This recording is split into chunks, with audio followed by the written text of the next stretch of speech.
Легенда о Белгороде. Полна легендами белгородская земля. Много сказок живет в народе.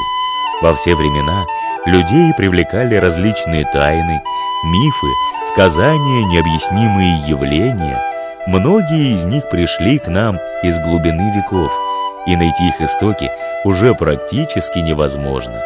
С течением времени они приобретают новые подробности, и уже сложно определить, где сказка, а где быль.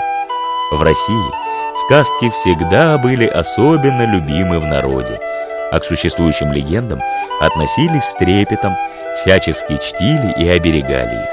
Жемчужиной славянского эпоса на Белгородчине является легенда о Белой горе, которая и дала название нашему прекрасному городу.